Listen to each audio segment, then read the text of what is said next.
Elisa success point बनाए में एक बार फिर आप सभी का स्वागत है।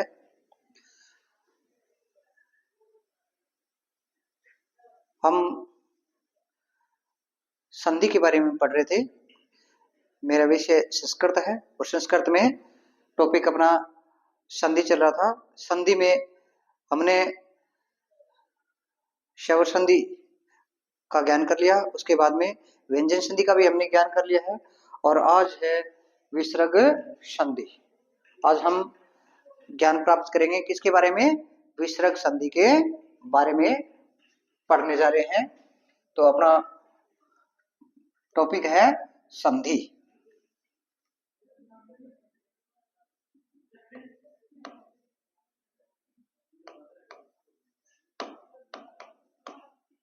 टॉपिक क्या है? संधि है। और संधि में नंबर 3 भाग है।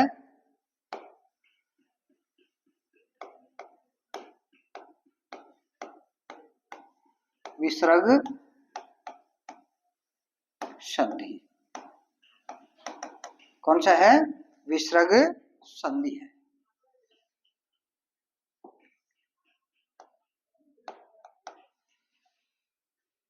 विसर्ग संधि, विसर्ग के नाम से पता चलता है हमें कि विसर्ग के स्थान पर कोई परिवर्तन होता है, उसे विसर्ग संधि कहते हैं। विसर्ग संधि की क्या परिभाषा होती है? जब विसर्ग के स्थान पर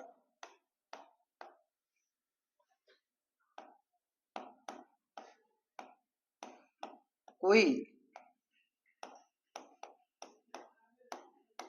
परिवर्तन होता है,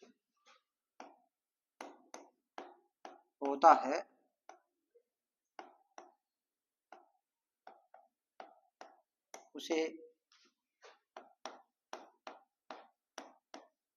विसर्ग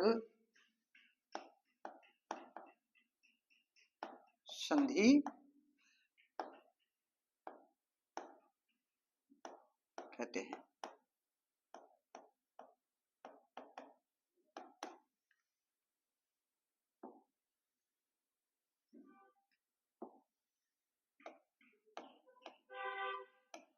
यानी जब विसर्ग के स्थान पर कोई परिवर्तन होता है तो उसे क्या कहते हैं? विसर्ग संधि कहते हैं। क्या कहते हैं? विसर्ग संधि कहते हैं। जैसे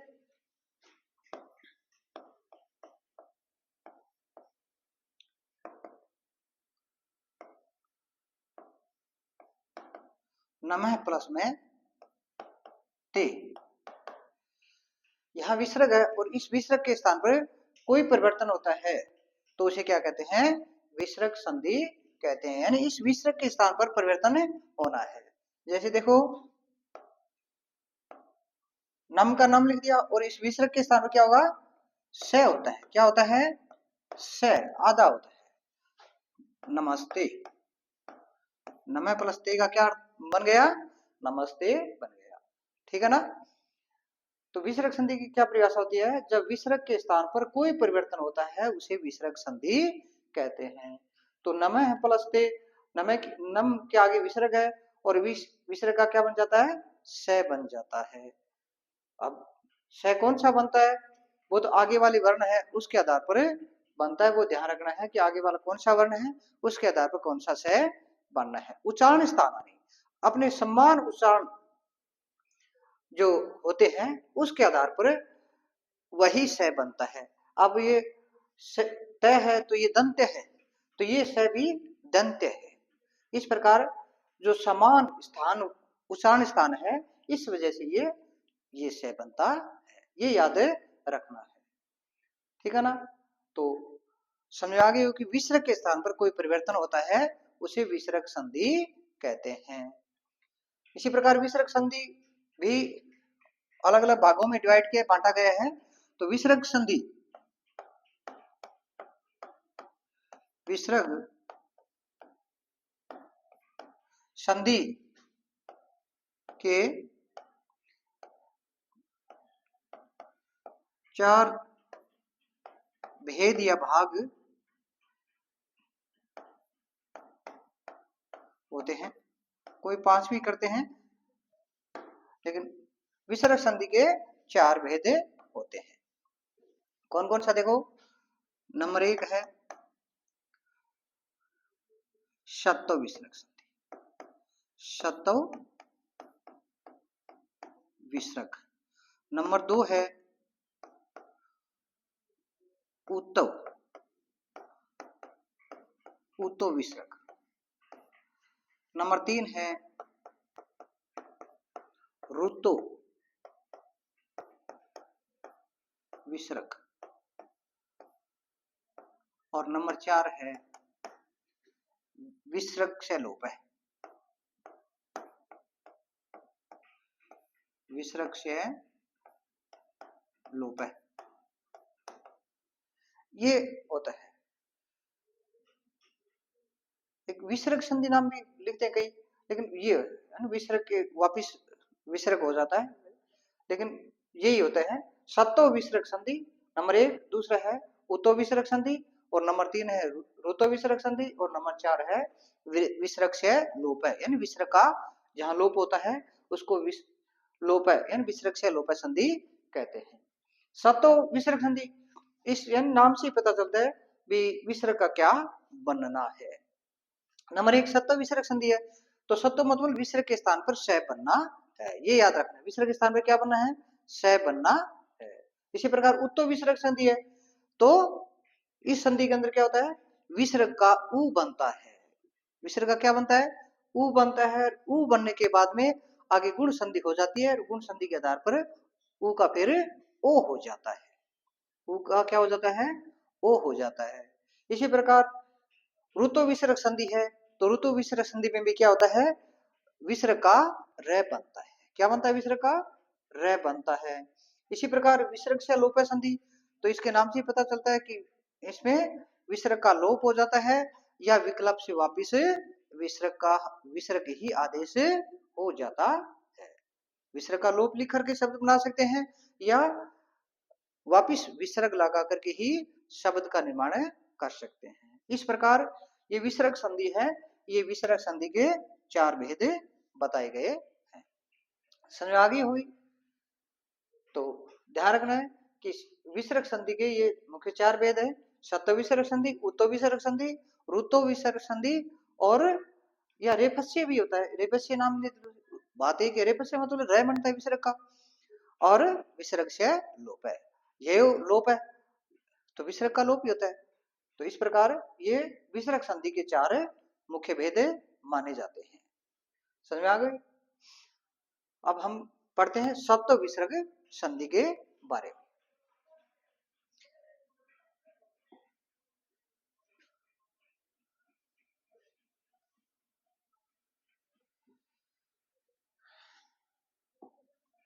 नंबर 1 क्या है, शतव विसर्ग संधि।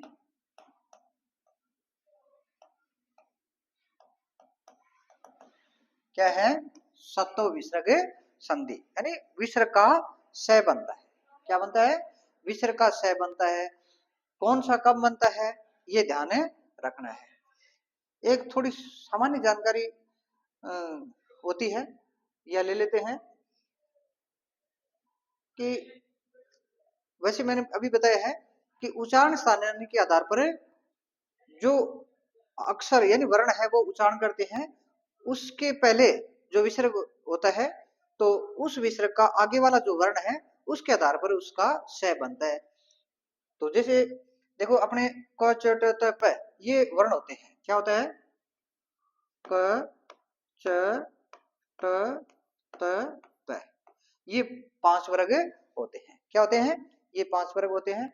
इनसे ये ध्यान रखना है कि जहां भी विसर्ग के बाद में च वर्ग आता है या च छ आता है तो यहाँ पे ये श बनता है, विसर्ग का तालव्य स बोलते हैं, ये तालव्य स बनता है, क्योंकि यीचु यसा नाम तालु, यीचु यसा नाम तालु, यानी उच्चारण स्थान के आधार पर इस यदि विसर्ग के बाद में च आता है तो विसर्ग का ये से बनता है। ठीक है। और इसी प्रकार ये टैवर्ग है, मोटा मोटी ये देखो टैवर्ग है। और टैवर्ग कौन सा होता है? मूर्धन्य होता है। ऋतु रसाणाम मूर्धा, ऋतु रसाणाम मूर्धा, इस आधार पर तो मूर्धन्य से बनता है। इसका यदि विसर्ग के बाद में टैवर्ग ट या ठ आता है तो विसर्ग का क्या बनता है? मूर्धन्य से बनता है। समझ आ गई? फिर है टैवर्ग। इसी प्रकार अभी उदाहरण दिया था मैंने, त है दंत्य, त है दंत्य वर्ग का है तो यानी उच्चारण स्थान है तो उसमें ये से दंत्य से बनता है। समझ आओगे? ये तीन मोटा मोटी हो गया। निश्चित है कि च वाला वर्ग आते विसर्ग के बाद में तो इस विसर्ग का इसमें ये से बनता है, और ट वर्ग का है तो विसर्ग का ये बनता है, और ट वर्ग आए विसर्ग के बाद, यानी विसर्ग के बाद की बात है। जैसे हमारे विसर्ग के बाद में ये आए तो विसर्ग का ये से बनता है, और विसर्ग के बाद में यानी प्लस के बाद में, विसर्ग के बाद प्लस और प्लस के बाद में आगे वाला जो पद है ना, द्वितीय पद होता है, उसमें पहला वर्ण यदि च आता है तो विसर्ग का ये से बनता है, तालव्य से। और विसर्ग के बाद में ट वर्ग आता है कोई तो उसका मूर्धन्य से बनता है, और विसर्ग के बाद में ट वर्ग आता है तो दंत्य से बनता है। समझ में आ गई हुई? अब अब कहते हैं तो अब क और प वाली लाइन और बचेगी। तो यदि इनमें से कोई वर्ण आए तो कौन सा से बनेगा? तो यदि कहीं पर प्लस के बाद में क वर्ग या प वर्ग आए तो वहां पर थोड़ा निश्चित नहीं होता है, उसमें ये से भी बनता है और दंत्य से भी बनता, ये याद रखना है। क वर्ग यानी प्लस के बाद में यानी विसर्ग के बाद क हो तो वहां पर ये भी से बनता है और ये भी से बनता है। इसी प्रकार विसर्ग के बाद में प आए, प या फ, प या फ, इसमें क या ख हो ना, तो ये भी से बन सकता है और ये भी से बन सकता है। तो ये थोड़ा आगे बताएंगे, तब बताएंगे भी कहां पर संधि करेंगे ना, तब कि कौन सा से किस वजह से ये से बनता है और किस वजह से ये दंत्य से बनता है। तो ये मोटा मोटी ये याद रखना है, तीन निश्चित ही, कि इनमें से कोई आता है तो ये से बनेगा, ये निश्चित है। विसर्ग के बाद में च वर्ग आता है तो ये से बनेगा, और विसर्ग के बाद में ये ट वर्ग आता है यानी टैठा आता है तो ये मूर्धन्य से बनता है, और विसर्ग के बाद में त या थ आता है तो इसका दंत्य से बनता है। ये निश्चित होता है, और इसमें कुछ नियम होते हैं, उस नियम के आधार पर कौन सा से बनता है, ये याद रखना है। समझ में आ गई होगी? तो सत्व विसर्ग संधि में विसर्ग का क्या बनता है? से बनता है। कब बनता है विसर्ग का? से कब बनता है ना? विसर्ग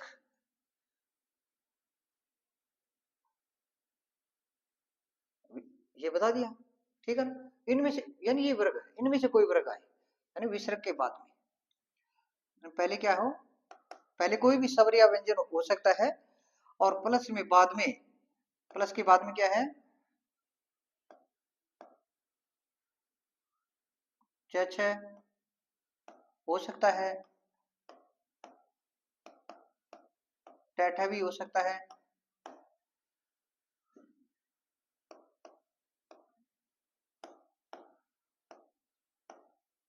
टैठ भी हो सकता है, ठीक है ना?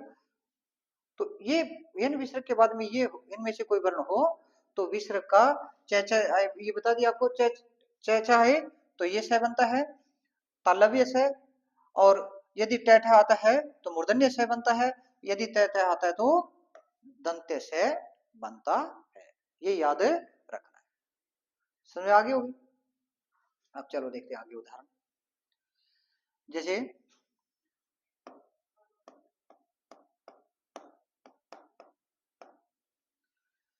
जैसे देखो अभी हाँ, नमः प्लस ते, नमः प्लस में ते, आगे तेवरग है तो इस विसर्ग के स्थान पर क्या बन जाता है, से बन जाता है। कौन सा, दंते से बन जाता है। तो क्या लिख देंगे, नमस, आधा से बनता है, विसर्ग का क्या बनता है, आधा से बनता है। ये मैंने पहले बताया है, हलंत लगा रखिए नीचे। तो विसर्ग का क्या बनता है, आधा से बनता है। आगे वाले में कोई परिवर्तन नहीं होता, सिर्फ विसर्ग के अंदर ही परिवर्तन होता है। नए विसर्ग से पहले वाले जो कोई वर्ण है उसमें परिवर्तन होता है, सिर्फ विसर्ग के स्थान पर ही से बनता है। तो क्या हो जाता है, नमस्ते। क्या बन गया नमः प्लस ते, नमस्ते। क्या बन गया, नमः प्लस में ते, नमस्ते। दूसरा उदाहरण है, धनु प्लस में क्या होता है आगे, धनु प्लस में टंकार है।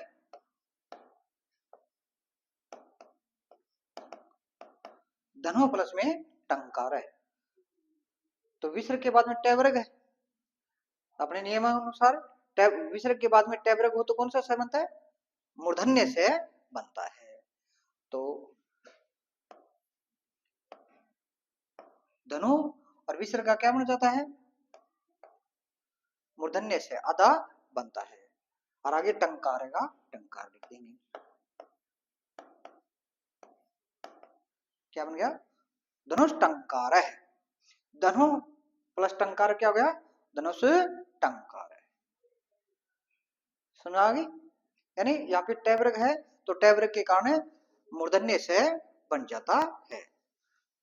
फिर है नर्प प्लस में षष्ठ है, नर्प प्लस में षष्ठ हो जाता है। ठीक है ना भाई, प्लस के विसर्ग के बाद में ये वर्त आते ही आते हैं और साथ में इनमें से कोई से भी आता है ना, से, तो भी विसर्ग का से ही बनता है। तो ये से षटकोण है, यानी मूर्धन्य से है तो इसका मूर्धन्य ही से बनता है, ये ध्यान रखना है। यदि विसर्ग के बाद में ये तालव्य से हो तो तालव्य बनता है, मूर्धन्य हो तो मूर्धन्य बनता है, और दंत्य हो तो दंत्य बनता है। ठीक है, तो नर्प प्लस षष्ठ है, नर्पस षष्ठ,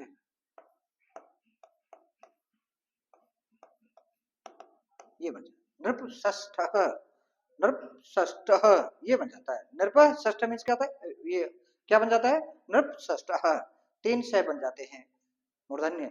ठीक है, क्योंकि आगे से मूर्धन्य है तो कौन सा से बनेगा, मूर्धन्य ही से बनेगा। फिर है पुनः प्लस में च, पुनः प्लस में च, तो अपने नियमानुसार च वर्ग आगे, विसर्ग के बाद है एन प्लस के बाद में कौन सा वर्ग है, च वर्ग है, और च वर्ग है तो कौन सा बनता है, तालव्य से बनता है। तो पुन और विसर्ग का आधा से बनता है, क्योंकि विसर्ग का आधा बनता है, और च का च, आगे वाले में कोई परिवर्तन नहीं करना है। तो पुनश्च, क्या बन गया, पुनश्च हो जाता है। क्या हो जाता है, पुनश्च, क्योंकि च वर्ग है तो च वर्ग में ये तालव्य से बनता है। आगे देखो, जन्म भूमि ही प्लस में च, जन्म भूमि ही प्लस में च, यहां पर भी विसर्ग के बाद में कौन सा वर्ग है, च वर्ग, कौन सा वर्ग है, च वर्ग है। तो च वर्ग में तालव्य से बनता है, तो क्या हो जाएगा, जन्म भूमिश्च, ये बन जाए जन्म भूमिश्च, ठीक है ना, क्योंकि आगे विसर्ग के बाद में चवर्ग है तो चवर्ग है तो ये तालव्य से बनता है। समझ आ गई? याद रखना है विसर्ग के बाद में च टठ तथ या तीनों में से कोई आए तो विसर्ग का क्या बनता है, आगे वाली जो वर्ण है उसके आधार पर से बन जाता है। तालव्य हो तो तालव्य से बनता है, मूर्धन्य हो तो मूर्धन्य से बनता है, और दंत्य से हो तो दंत्य से बनता है। ये याद रखना है। चलो ठीक है, चलो आगे उदाहरण देखते हैं।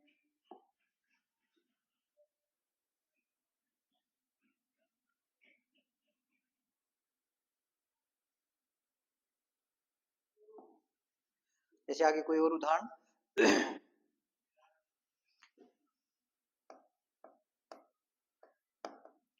राम प्लस में च, राम प्लस में च, तो इसी प्रकार विसर्ग का क्या आगे चवर्ग है तो तालव्य से बन जाता है। रामश, रामश क्या बन गया, रामश बन गया, ठीक है ना, क्योंकि चवर्ग है। फिर है आगे कोई और उदाहरण,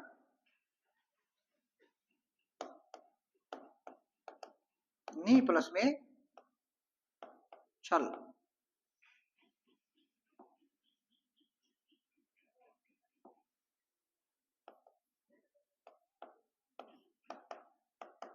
नी प्लस में छल, नी प्लस में छल है, तो ये भी देखो चवर्ग का च छ आए, ये परिभाषा में अपने बताया है, या यहाँ भी बता रखा है चवर्ग हो यानी चवर्ग में च या छ हो तो तालव्य से बनता है। तो यहाँ पे 6 है, 6 आना कोई जरूरी नहीं है, चाहे या 6 भी हो सकता है, ये दे रखा है इसमें, तो क्या बन जाता है, तालव्य से बनता है, निश्चल,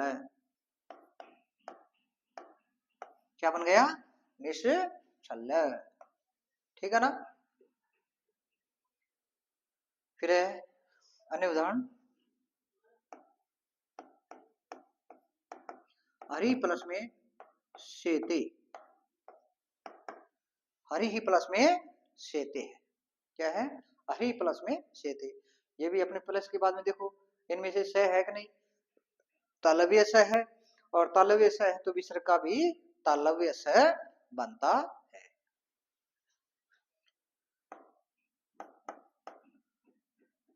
हरीश सेते क्या बन गया, हरीश सेते, क्योंकि विसर्ग का आगे जो स है उसके आधार पर बनता, आगे वाला जो वर्ण है ना उसके आधार पर विसर्ग का स बनता है, यानी प्लस के बाद में जो वर्ण होता है उस वर्ण को देख करके विसर्ग का स बनता है। तो आगे तालव्य स है तो विसर्ग का भी तालव्य स बनता है। समझ आ गई? तो हरीश सेते क्या है, हरीश सेते। अगले उदाहरण,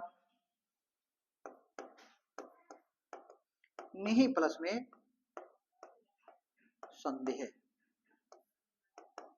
क्या है, निहि प्लस में संदेह, क्या है, निहि प्लस में संदेह, तो विसर्ग के बाद में दंत्य स है, यही अपने परिभाषा में बताया कि प्लस के बाद में कौन सा स आता है, तालव्य स हो तो तालव्य स आएगा, मूर्धन्य स हो तो मूर्धन्य स आएगा, और दंत्य स हो तो दंत्य स आएगा। तो विसर्ग के बाद में कौन सा स है, दंत्य स है, तो विसर्ग का कौन सा स बन जाता है, दंत्य स ही बनेगा। निस्संदेह क्या बन गया, निस्संदेह,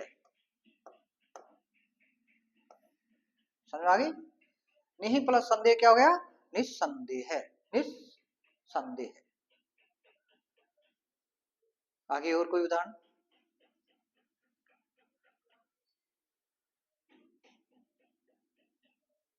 बताइए और कोई उदाहरण। हाँ, ततः प्लस है तेसु, क्या है, ततः प्लस में तेसु, हाँ सही है, ततः प्लस में तेसु, तो विसर्ग के बाद में कौन सा वर्ग है, तैवर्ग है, तो तैवर्ग का क्या बन जाता है, दंत्य, तैवर्ग कौन सी वर्ग स्थान है, दंत्य है, तो दंत्य से बन जाता है। ततस्तेषु, क्या बन गया? ततस्तेषु, क्या हो जाता है? ततस्तेषु, ये हो जाता है। समझ आ गई होगी। तो सतो विसर्ग संधि यानी विसर्ग के स्थान पर स बनता है। कौन सा स बनता है, कैसे बनता है, वो आपको मैंने बता दिया कि इस आधार पर ये स बनता है। ठीक है ना। तो चैवर्ग हो जहां पर, तो विसर्ग का ये स बनता है, और विसर्ग के बाद में टैवर्ग हो तो मूर्धन्य स बनता है, और विसर्ग के बाद में टैवर्ग हो तो दंत्य स बनता है। समझ आ गई।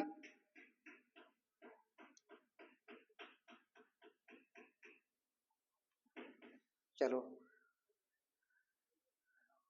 ठीक है, समझ में आ गई हुई। अगली संधि देखते हैं।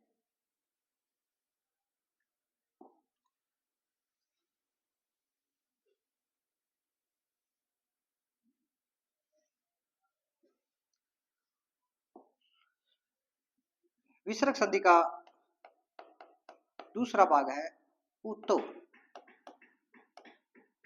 उतो विसर्ग, उतो विसर्ग संधि क्या है? उतो विसर्ग संधि। नाम से ही पता चलता है क्या होता है, विसर्ग का उ हो जाता है। विसर्ग क्या हो जाता है? उ हो जाता है। अच्छा ठीक है, विसर्ग का क्या हो जाता है? उ हो जाता है। कब हो जाता है, कैसे हो जाता है, ये ध्यान है रखना है। ठीक है ना। इसके दो नियम है अलग अलग। तो इसका प्रथम नियम है कि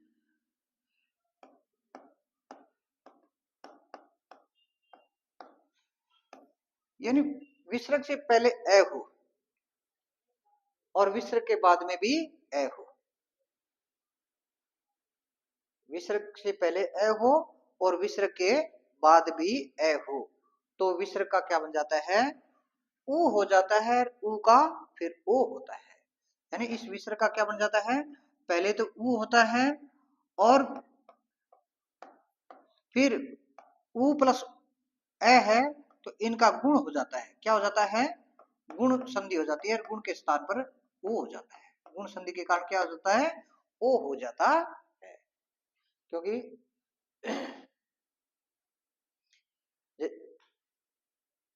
यानी इन दोनों का उ प्लस ए इनको करेंगे ना तो गुण संधि हो जाती है, और गुण संधि के आधार पर क्या हो जाता है?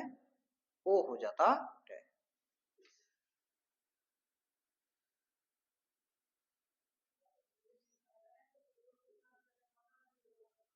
जैसे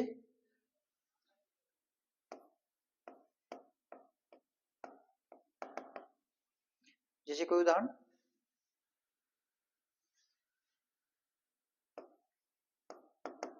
क प्लस में अपी,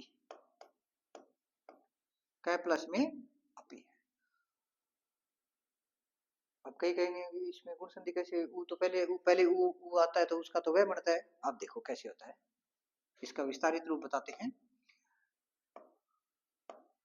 क, ठीक है ना। अब इसको जोड़ते चलेंगे। क और विसर्ग का क्या बनता है? विसर्ग का क्या बनता है? पहले तो इसको सही लिखते हैं एक बार।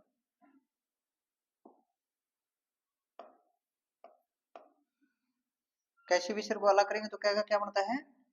उ बनता है, और आगे अपी है।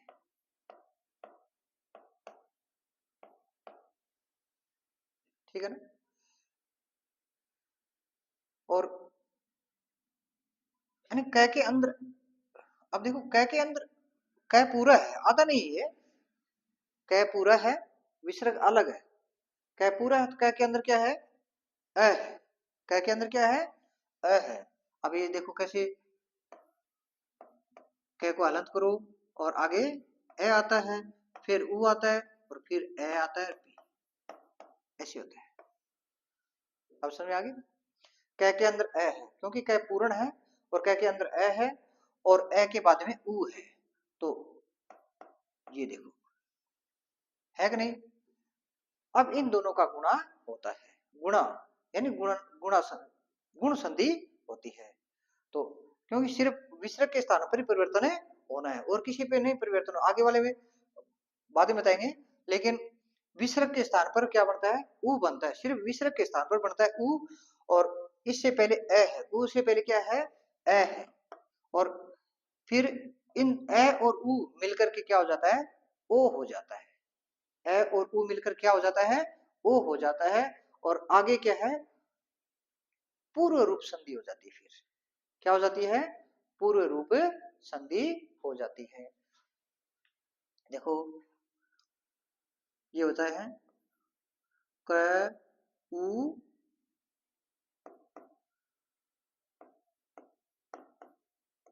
ये होता है, ठीक है ना।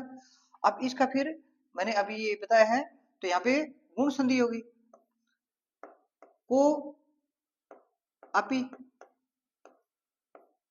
ये होता है, ऊ का क्या है, ओ होता है, और फिर यहाँ पर ओ के बाद में ए हो, पूर्व रूप संधि है, यहाँ पे क्या है, पूर्व रूप संधि हो जाएगी, पूर्व रूप संधि।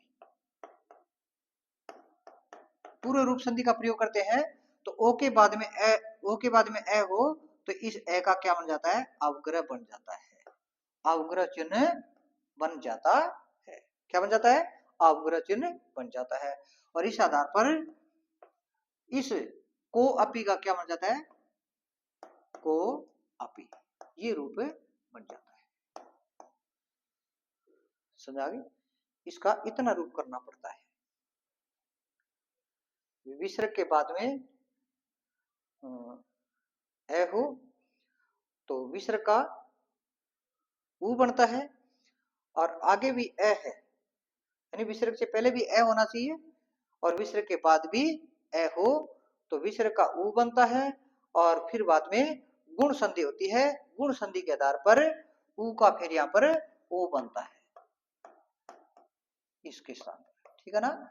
ए प्लस ऊ है, इसके स्थान पर क्या बन गया, ओ बन गया, और यहाँ पे को लिख दिया, फिर आगे अपी है तो को अपी हो गया। अब को अपी के स्थान पर यानी यहाँ पे फिर पूर्व रूप संधि होती है, पूर्व यानी पहले जैसे रूप। पूर्व रूप संधि में क्या होता है, ए या ओ के बाद में आए तो पूर्व रूप हो जाता है, यानी पहले जैसा रूप हो जाता है, और आगे वाला जो ए है वो उसका अवग्रह चिन्ह हो जाता है। तो इस प्रकार ये अवग्रह चिन्ह हो गया, को अपी हो गया, क्या हो गया, को अपी हो जाता है। समझ में आ गई? अच्छा चलो,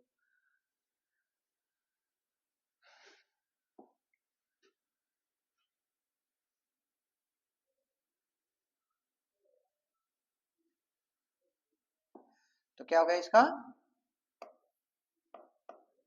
को अपी, ठीक है ना। क्या बन जाता है, क प्लस अपी का को अपी बनता है। फिर अगला उदाहरण, रामा प्लस में क्या बताया, अयम,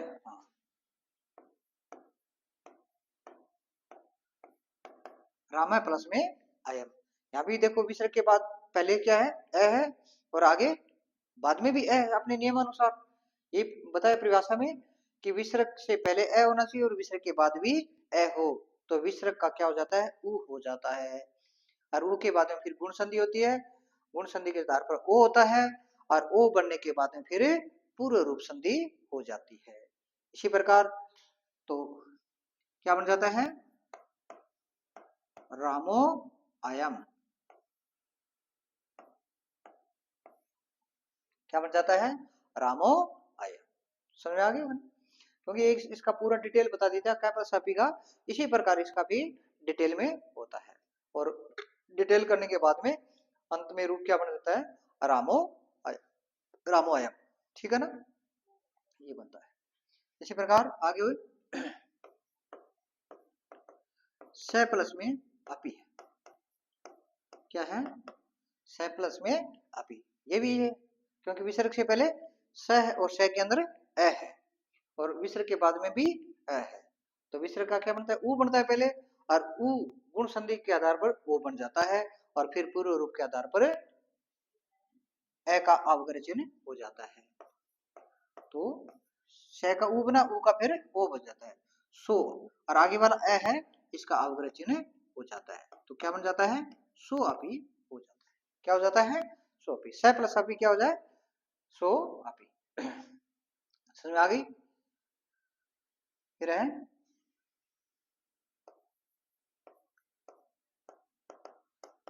नरप, क्या है, नरप प्लस में अस्थि।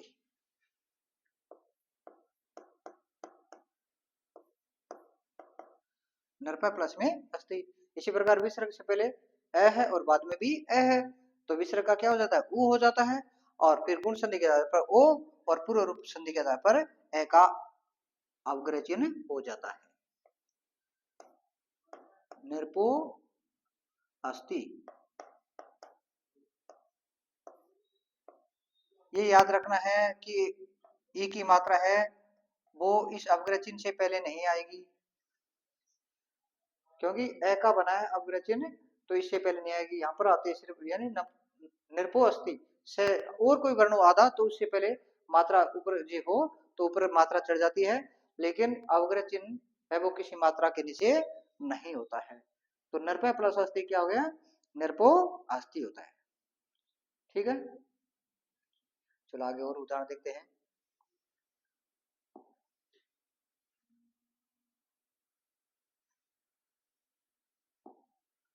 आगे और उदाहरण बताइए।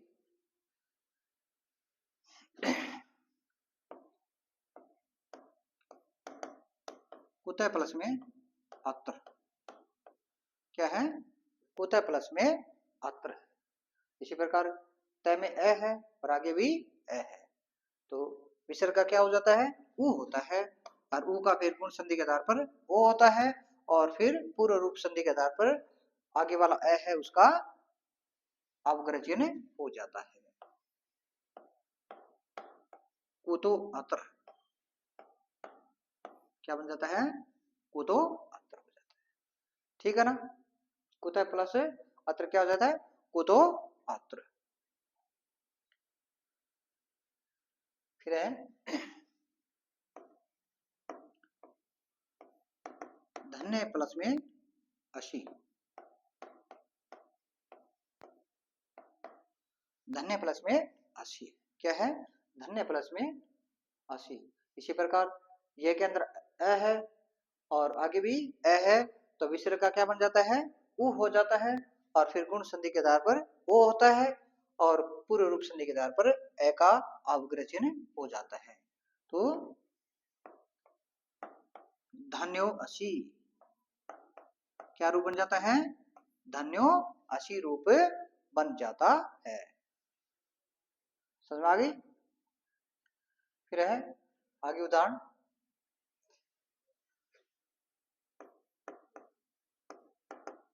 रामाय प्लस में अवदत्त,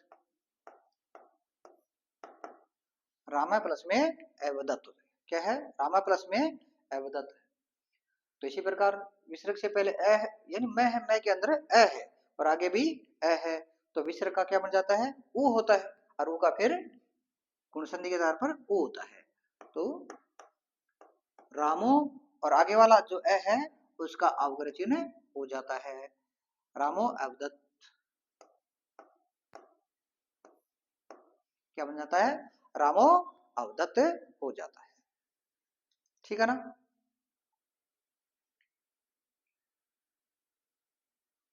फिर और कोई उदाहरण,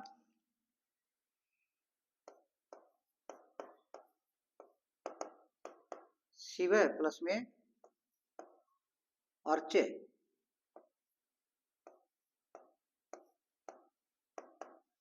शिव प्लस में अर्चे, क्या है, शिव प्लस में अर्च है, अर्च है। तो इसी प्रकार वह है, वह के अंदर अ है और आगे भी अ है, तो इस एक एक यानी विसर्ग है, विसर्ग का क्या हो जाता है, ऊ हो जाता है, और ऊ का फिर गुण संधि के आधार पर ओ होता है, और पूर्व रूप संधि के आधार पर ए का अवग्रह चिन्ह हो जाता है। तो क्या बन गया, शिवो यानी विसर्ग का उ है और उ का उ हो गया और आगे ए है, इसका अवग्रह चिन्ह हो जाता है।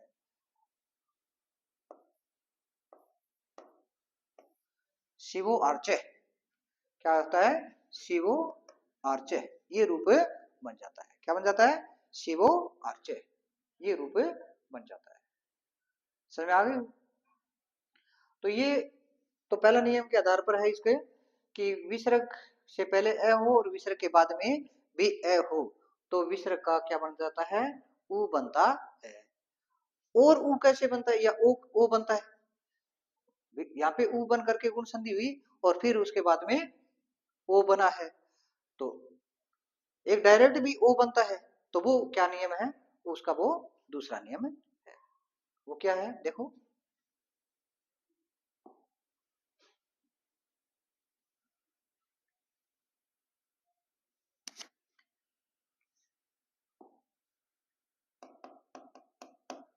इसका दूसरा नियम क्या है,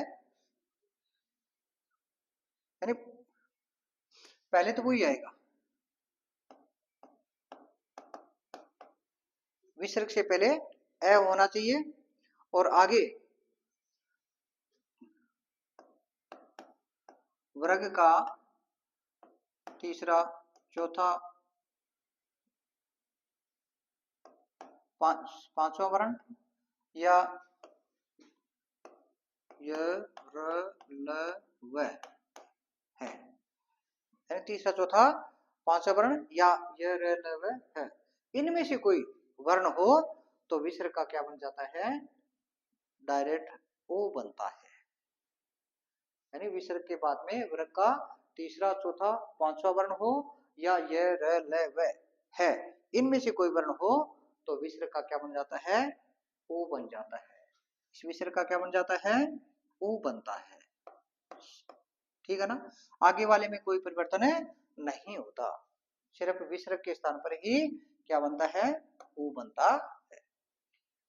यानी पहले तो ये नियम है, विसर्ग से पहले तो ए होना चाहिए, ठीक है ना, लेकिन आगे प्लस के बाद में वर्ग का तीसरा वर्ण भी हो सकता है, चौथा भी हो सकता है, पांचवा भी हो सकता है, और ये रे ले वे है, इनमें से कोई वर्ण हो तो विसर्ग का क्या होता है, ओ होता है। विसर्ग क्या होता है, ओ होता है। समझ आ गई। चलो जैसे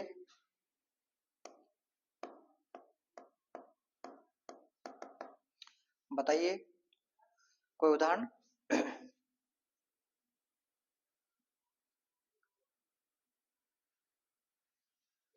हाँ,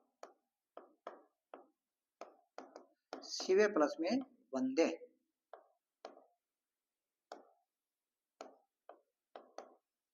शिवे प्लस में वंदे है, ठीक है ना, क्या है, शिवे प्लस में वंदे। अब देखो विसर्ग से पहले ए है, क्योंकि वह पूरा है और वह पूरा है तो इसके अंदर ए है, और आगे वह अपने परिभाषा के अनुसार वह है, तो विसर्ग का डायरेक्ट ही क्या बन जाता है, ओ बन जाता है। इसमें कोई गुण संधि या वो नहीं होती, ठीक है ना। तो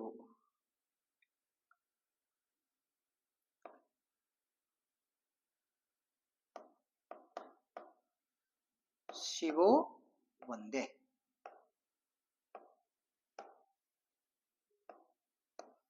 क्या है, शिवो वंदे, ठीक है ना, शिव प्लस में वंदे क्या हुआ, शिवो वंदे हो जाता है।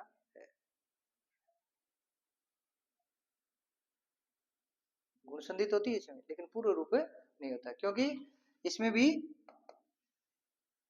अब देखो वह पूरा है और आधा करेंगे तो ए होता है, ठीक है ना, और आगे ऊ है, तो इन दोनों का भी गुण संधि होती है, इनके आधार पर वो होता है, लेकिन आगे जो ये कोई वर्ण है तीसरा चौथा पांचवा या ये रलव है, इनमें से कोई भी वर्ण हो तो इसमें कोई परिवर्तन नहीं होता, ए होता है तो इसमें परिवर्तन होता है, लेकिन इसमें परिवर्तन नहीं होता, इस कारण भी इसमें गुण संधि का प्रयोग होता है यहाँ पे इतने में, और आगे जो का त्यों होता है। तो शिव प्लस वंदे क्या है, शिवो वंद्य हो जाता है।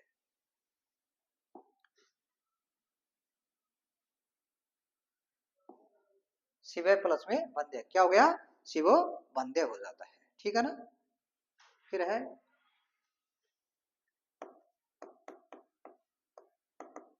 बालय प्लस में याति।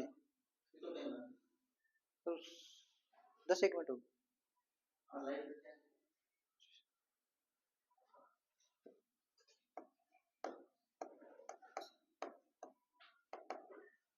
बालय प्लस में याति क्या है, बालय प्लस में याति है। अपने परिभाषा के अनुसार दे रखा है, ये है ना, विसर्ग के बाद में यानी प्लस के बाद में आगे वाला जो वर्ण है उसमें ये है। ठीक है ना। तो आगे वाले में तो कोई परिवर्तन होना नहीं है, सिर्फ विसर्ग के स्थान पर होता है। तो विसर्ग का क्या हो जाता है, वो हो जाता है बालो याति। क्या बन गया, बालो याति रूप बन जाता है। बाला प्लस याति क्या हो गया, बालो याति हो जाता है। समझ आ गई। वे अपने इस परिभाषा के अनुसार बताया कि विसर्ग से पहले ए हो और बाद में वर्ग का तीसरा चौथा पांचवा वर्ण या ये लव है, इनमें से कोई वर्ण हो तो विसर्ग का ओ हो जाता है। तो विसर्ग क्या हो जाता है, ओ हो जाता है। समझ आ गई। तो यहाँ पर ये आगे वर्ण है ये लव, तो इनमें विसर्ग का क्या हो जाता है, ओ हो जाता है। फिर अगला उदाहरण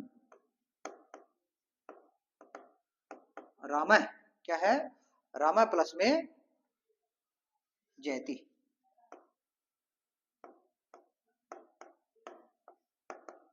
अब ये देखो जय कौन सा वर्ण है, तीसरा है, च छ ज तीसरा वर्ण है। तो इसमें नियमानुसार दे रखा है तीसरा, तो ये तीसरा वर्ण हो तो भी विसर्ग का क्या बनता है, ओ बनता है। क्या बनता है, ओ बनता है। तो रामो आगे वाले में परिवर्तन नहीं होना, ये पहले बता दिया है, सिर्फ विसर्ग के स्थान पर ही परिवर्तन होना है। यदि ए आए तो आगे वाले में परिवर्तन होता है, अन्यथा कोई व्यंजन आता है तो उसमें परिवर्तन नहीं आता। तो रामो जयती क्या बन जाता है, रामो जयती। रामे प्लस जयती क्या है, रामो जयती। समझ आ गई। अगला उदाहरण देखो, कोई बताइए। हाँ मन है प्लस में हर क्या है, मन प्लस में हर है अपने सूत्र के अनुसार नियमानुसार है दे रखा है कि प्लस के बाद में वर्ग का तीसरा चौथा पांचवा वर्ण हो या ये लव है, इनमें से कोई वर्ण हो तो भी विसर्ग का क्या बन जाता है, ओ होता है। तो मन प्लस हर का क्या होता है, विसर्ग का ओ हो गया, मनो हर, हर का हर क्या बन जाता है, मनोहर। मन प्लस में हर का क्या बन जाता है, मनोहर। समझ आ गई। तो इस प्रकार ये विसर्ग के बाद में वर्ग का तीसरा चौथा पांचवा वर्ण या यह लव है, इनमें से वर्ण हो तो विसर्ग का ओ होता है, आगे वाले में कोई परिवर्तन नहीं होता। ठीक है ना। चलो कोई एक आधा और उदाहरण बताइए। हाँ नमः प्लस में नमः, नमः प्लस में नमः, तो ये पांचवा वर्ण है ना, ये भी बताया पांचवा वर्ण है, क्योंकि तयवाल लाइन का मैं क्या है, पांचवा वर्ण है। तो क्या बन जाता है, विसर्ग का ओ होता है। क्या होता है, ओ होता है। तो देखो नमो नमः, नमो नमः, ये बनता है। ठीक है ना। तो नमः प्लस में नमः क्या हो गया, नमो नमः होता है। तो ये अपने याद रखना है। उतो विसर्ग संधि में विसर्ग का उ कब होता है, कैसे होता है। तो हमने एक नियम हमने पढ़ा था पहले कि विसर्ग विसर्ग से पहले ए आना चाहिए और आगे भी ए होना चाहिए, ये नंबर 1 नियम था।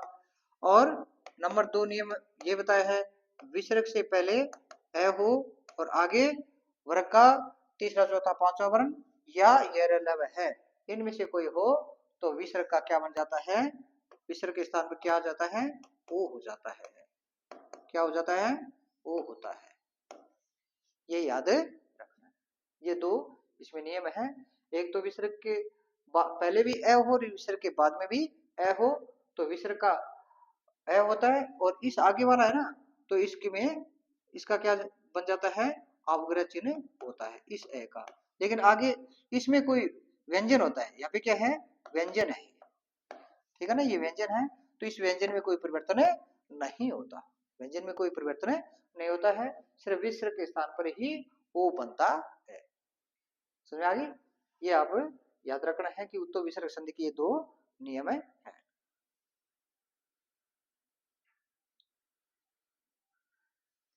मुझे विश्वास है आपको समझ में आया होगा। सरल, कोई कठिन संधि नहीं है, तो